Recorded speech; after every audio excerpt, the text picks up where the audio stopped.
तो चलिए शुरू करते हैं आज का पहला प्रैक्टिस सेट। पहले प्रैक्टिस सेट का पहला क्वेश्चन ये है कि प्राचीन का विपरीतार्थक शब्द है। प्राचीन का विपरीतार्थक शब्द हो जाएगा अर्वाचीन। अगला प्रश्न है, जिस सर्वनाम शब्द से किसी निश्चित वस्तु या व्यक्ति का बोध न हो उसे कहते हैं, उसे अनिश्चयवाचक सर्वनाम कहते हैं। अगला प्रश्न है, जिन शब्दों का लिंग वचन कारक पुरुष और काल आदि के कारण रूप परिवर्तन नहीं होता कहलाते हैं अविकारी शब्द अव्यय, यानी कि ए और बी दोनों। अगला प्रश्न है, निम्नलिखित में शुद्ध शब्द का चयन करें। इस ऑप्शन में शुद्ध शब्द है कलयुग। अगला प्रश्न देखते हैं, अनाज के नाम पुल्लिंग होते हैं। इसका अपवाद है जवार, मक्का, सरसों, यानी कि उपयुक्त तीनों अपवाद ही हैं जो कि पुल्लिंग होते हैं। अगला प्रश्न है, निम्नलिखित में पुल्लिंग शब्द का चयन करें। इस प्रश्न का सही उत्तर होगा आविष्कार। अगला प्रश्न है, अव्यय ऊपर अव्यय का विशेषण होता है। ऊपर अव्यय का विशेषण क्या होता है? इस प्रश्न का सही उत्तर होगा उपयुक्त, उपरी, उपयुक्त, इनमें तीनों ही सही होंगे। अगला प्रश्न है, व्यर्थ में किन वर्णों की संधि हुई है? व्यर्थ में ई धन अ का संधि हुआ है। अगला प्रश्न है, जिस समास के दोनों पद अप्रधान होते हैं वह कौन समास होते हैं? इस प्रश्न का सही उत्तर होगा बहुव्रीहि समास। अगला प्रश्न है, सूर्योदय के पूर्व का समय क्या कहलाता है? सूर्योदय से पूर्व का समय उषा काल कहलाता है।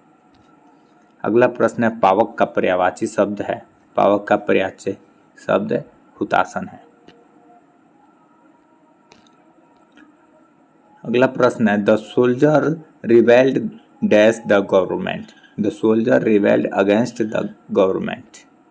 अगला प्रश्न है, choose the correct antonym of soft. Soft का करेक्ट एंटोनिम हो जाएगा हार्ड। अगला प्रश्न है, pick out the right word. इस प्रश्न में सही आंसर हो जाएगा फेयरवेल, FAREWELL। अगला प्रश्न है, चूज द करेक्ट सेंटेंस। इस प्रश्न का सही उत्तर हो जाएगा, he asked his son weather he was studying seriously for the examination. सामाजिक अध्ययन में पहला प्रश्न है, नमक कानून तोड़ने के बाद कौन सा आंदोलन चलाया गया? नमक कानून तोड़ने के बाद सविनय अवज्ञा आंदोलन चलाया गया। अगला प्रश्न है, महात्मा गांधी का जन्म किस वर्ष हुआ? महात्मा गांधी का जन्म 1869 ईस्वी में हुआ। पूर्ण स्वराज दिवस कब मनाया जाता है? पूर्ण स्वराज दिवस 26 जनवरी 1930 को मनाया जाता है। होम रूल लीग की स्थापना कब हुई? होम रूल लीग की स्थापना 1916 ईस्वी में हुई। अगला प्रश्न है, देशी रियासतों के एकीकरण का श्रेय किसको जाता है? देशी रियासतों के एकीकरण का श्रेय सरदार पटेल को जाता है। भारत में सती प्रथा बंद कराने में किसने सहयोग दिया? भारत में सती प्रथा बंद कराने में राजा राममोहन राय ने सहयोग दिया। पटना शहर का पुराना नाम क्या है? पटना शहर का पुराना नाम पाटलिपुत्र है। अगला प्रश्न है, जीटी रोड किसके शासनकाल में बनाई गई? जीटी रोड शेरशाह सूरी के शासनकाल में बनाई गई। भारत एवं पाकिस्तान के बीच ताशकंद समझौता कब हुई? भारत एवं पाकिस्तान के बीच ताशकंद समझौता 1966 ईस्वी में हुई। द्वितीय विश्व युद्ध के समय ब्रिटेन का प्रधानमंत्री कौन था? द्वितीय विश्व युद्ध के समय ब्रिटेन का प्रधानमंत्री विंस्टन चर्चिल था। फ्रांस की क्रांति कब हुई? फ्रांस की क्रांति 1789 ईस्वी में हुई। भगत सिंह, सुखदेव और राजगुरु को कब फांसी दी गई?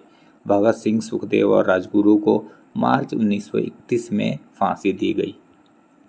अगला प्रश्न है, किस सूफी संत की दरगाह अजमेर में स्थित है? सूफी संत ख्वाजा मोइनुद्दीन चिश्ती की दरगाह अजमेर में स्थित है। अगला प्रश्न है, तराइन का प्रथम युद्ध कब हुआ था? तराइन का प्रथम युद्ध 1191 में हुआ था। पूर्वी घाट और पश्चिमी घाट का मिलन स्थल कौन सा है? पूर्वी घाट और पश्चिमी घाट का मिलन स्थल नीलगिरी है। अगला प्रश्न है, भारत का सबसे बड़ा ग्लेशियर कौन है? भारत का सबसे बड़ा ग्लेशियर सियाचिन है। अगला प्रश्न है, मैकमोहन रेखा सीमा विभाजित करती है। मैकमोहन रेखा भारत और चीन की सीमा विभाजित करती है। भारत की सबसे बड़ी सुरंग जवाहर सुरंग किस राज्य से संबंधित है? जवाहर सुरंग जम्मू कश्मीर से संबंधित है। आईएसटी भारत में सर्व स्थानों पर अपनाया गया एक समान समय है। निम्नलिखित में से कौन सी रेलगाड़ी सबसे लंबी दूरी तय करती है? विवेक एक्सप्रेस जो सबसे लंबी दूरी तय करती है। भारत में हिमालय की सबसे ऊंची चोटी कौन सी है? भारत में हिमालय की सबसे ऊंची चोटी कंचनजंगा है। भारत की सबसे अधिक ऊंचाई पर स्थित सड़क खारदुला के पास लेह और मनाली है। अगला प्रश्न है, निम्नलिखित में से किसके संदर्भ में एलिफेंटा दर्रा बार बार खबर में आती है? इस प्रश्न का सही उत्तर हो जाएगा श्रीलंका। बिहार में सोमेश्वर की पहाड़ी किस जिले में है? बिहार में सोमेश्वर की पहाड़ी चंपारण जिले में है। मैंग्रोव किसे कहा जाता है? मैंग्रोव लवण कच्छ का एक प्राकृतिक वन है। मसालों का सर्वाधिक उत्पादन किस राज्य में होता है? मसालों का सर्वाधिक उत्पादन केरल राज्य में होता है। कौन सी नदी पश्चिम की ओर बहते हुए अरब सागर में प्रवेश करती है? इस प्रश्न का सही उत्तर हो जाएगा नर्मदा। निम्नांकित बांधों में से सबसे अधिक लंबा बांध कौन सा है? हीराकुंड बांध सबसे लंबा बांध है। किन दो तिथियों को दिन और रात बराबर होते हैं? 21 मार्च और 23 सितंबर को दिन और रात दोनों बराबर होते हैं। भारत के संविधान सभा के अस्थायी सभापति सचिदानंद सिन्हा हैं। भारत का राष्ट्रगान सबसे पहले गाया गया था। भारत का राष्ट्रगान सबसे पहले 1911 में गाया गया।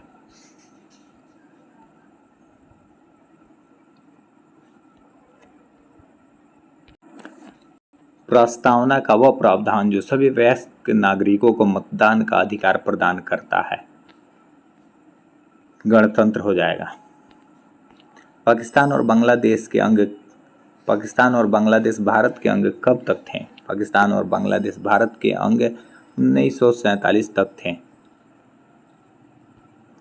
संविधान की संरचना की परिकल्पना का उद्भव सबसे पहले कहाँ हुआ था? इस प्रश्न का सही उत्तर हो जाएगा ब्रिटेन। हमारे देश का संवैधानिक नाम भारत अर्थात इंडिया है। विश्व में लिखित संविधान किस देश का सबसे विस्तृत है? विश्व में लिखित संविधान भारत देश का सबसे विस्तृत संविधान है। भारत की नागरिकता निम्नलिखित में से किस प्रकार से प्राप्त की जा सकती है? भारत की नागरिकता जन्म से, वंशानुक्रम से, देशीकरण से, उपयुक्त सभी से। राष्ट्रगान को कितने समय में गाया जाता है? राष्ट्रगान को 52 सेकंड में गाया जाता है। भारत में कोई विदेशी कितने वर्ष रहने के बाद यहाँ की नागरिकता के लिए आवेदन कर सकता है? तो इस प्रश्न का सही उत्तर हो जाएगा 10 वर्ष। निम्नलिखित में कौन मौलिक अधिकार नहीं है? निम्नलिखित में कौन मौलिक अधिकार नहीं है? तो इस प्रश्न का सही उत्तर होगा सभी पुरुषों और महिलाओं हेतु समान काम करने के लिए समान वेतन का अधिकार। अगला प्रश्न है, मौलिक अधिकार के रक्षक के रूप में कार्य करता है। मौलिक अधिकार के रक्षक के रूप में सर्वोच्च एवं उच्च न्यायालय कार्य करता है। वे कौन से राष्ट्रपति हैं जो 2 बार लगातार अपने पद पर बने रहे हैं? इस प्रश्न का सही उत्तर होगा डॉक्टर राजेंद्र प्रसाद। अगला प्रश्न है, युद्ध की घोषणा या शांति का फैसला करने में कानूनी रूप से सक्षम है? इस प्रश्न का सही उत्तर होगा राष्ट्रपति। अगला प्रश्न, राष्ट्रपति को पद की शपथ कौन दिलवाता है? राष्ट्रपति को पद की शपथ भारत का मुख्य न्यायाधीश दिलवाता है। अगला प्रश्न है, 1 ग्राम वाले पदार्थ का तापमान 1 डिग्री सेल्सियस बदलने के लिए आवश्यक 1 ग्राम वाले पदार्थ का तापमान 1 डिग्री सेल्सियस बदलने के लिए आवश्यक ऊष्मा की मात्रा को क्या कहते हैं? इस प्रश्न का सही उत्तर होगा विशिष्ट ऊर्जा। अगला प्रश्न है, किस तापक्रम पर सेंटीग्रेड तथा फ़ारेनहाइट पैमाने का मान समान हो जाता है? इस प्रश्न का सही उत्तर होगा -40 डिग्री। अगला प्रश्न है, हम लोग सूर्य को वास्तविक सूर्योदय से पहले एवं सूर्यास्त के बाद देख सकते हैं, इसका कारण क्या है? इसका कारण है अपवर्तन। डॉपलर प्रभाव संबंधित है। डॉपलर प्रभाव ध्वनि से संबंधित है। इंद्रधनुष कैसे बनता है? इंद्रधनुष अपवर्तन एवं प्रकाश के पूर्ण आंतरिक प्रवर्तन से बनता है। श्रव्य परिसर में ध्वनि तरंगों की आवृत्ति क्या होती है? श्रव्य परिसर में ध्वनि की तरंगों की आवृत्ति 20 हर्ट्ज से 20,000 हर्ट्ज तक होती है। बल्ब फूटने पर तेज आवाज होती है क्योंकि इसके अंदर शून्य होता है। अगला प्रश्न है, प्रस्रव्य ध्वनि सुनी जा सकती है। प्रस्रव्य ध्वनि कुत्तों के द्वारा सुना जा सकता है। अगला प्रश्न है, जल का अधिकतम घनत्व किस तापमान पर होता है? जल का अधिकतम घनत्व 39.2 डिग्री फ़ारेनहाइट पे होता है। अगला प्रश्न है, बैरोमीटर का पारा एकाएक नीचे गिरने पर क्या होता है? बैरोमीटर का पारा एकाएक नीचे गिरने पर आंधी तूफान होता है। C2H5OH का सूत्र है। C2H5 का रासायनिक सूत्र इथाइल अल्कोहल होता है। अगला प्रश्न है, कपड़े से स्याही और जंग के धब्बे छुड़ाने के लिए निम्नलिखित में किसका प्रयोग होता है? इस प्रश्न का सही उत्तर होगा ऑक्सैलिक अम्ल।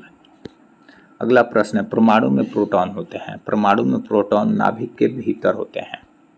अगला प्रश्न है, रक्त में लाल रंग किसके कारण होता है? रक्त में लाल रंग हीमोग्लोबिन के कारण होता है। किसी तत्व के परमाणविक भार को किस में व्यक्त किया जाता है? किसी तत्व के परमाणविक भार को AMU में व्यक्त किया जाता है। विखंडन की क्रिया उत्तरदायी होती है। विखंडन की क्रिया एटम बम में ऊर्जा मुक्त करने के लिए होता है। परमाणु की प्रभावी त्रिज्या होती है। परमाणु में प्रभावी त्रिज्या 10⁻⁻10 मीटर होता है। पानी की अस्थायी कठोरता को किसका प्रयोग करके दूर किया जा सकता है? पानी की अस्थायी कठोरता को CaOH2 का प्रयोग करके दूर किया जा सकता है। इलेक्ट्रॉन की खोज किसने किया था? इलेक्ट्रॉन की खोज थॉमसन ने किया था। अगला प्रश्न है, सोडा वाटर बनाने के लिए कौन सी गैस का प्रयोग किया जाता है? सोडा वाटर बनाने के लिए CO2 का प्रयोग किया जाता है। सर्वप्रथम जीवाणु का पता किसने लगाया था? सर्वप्रथम जीवाणु का पता ल्यूवेनहॉक ने लगाया था। नदियों, तालाबों आदि में पाए जाने वाले जलीय हरे पौधे को क्या कहा जाता है? नदियों, तालाबों आदि में पाए जाने वाले जलीय हरे पौधों को शैवाल कहा जाता है। निम्नलिखित में कौन विषाणु के द्वारा होने वाली बीमारी है? विषाणु के द्वारा होने वाली बीमारी पोलियो है। अगला प्रश्न, शरीर में थर्मोस्टेट यानी ताप स्थिरांक का काम करने वाली ग्रंथि कौन सी है? इस प्रश्न का सही उत्तर होगा हाइपोथैलेमस। अगला प्रश्न है, इंसुलिन स्रावित होता है। इंसुलिन स्रावित होता है। इंसुलिन अग्न्याशय से स्रावित होता है। इन सभी में सबसे अधिक मात्रा में कैरोटीन पाया जाता है। इस प्रश्न का सही उत्तर होगा गाजर। गाजर में सबसे ज़्यादा कैरोटीन पाया जाता है। पाचन के रसों में निम्नलिखित में कौन सा अम्ल पाया जाता है? पाचन के रसों में निम्नलिखित में कौन सा रसायन पाया जाता है? इस प्रश्न का सही उत्तर होगा हाइड्रोक्लोरिक अम्ल। अगला प्रश्न, निम्नलिखित में से कौन सबसे बड़ा जीवित स्तनपायी है?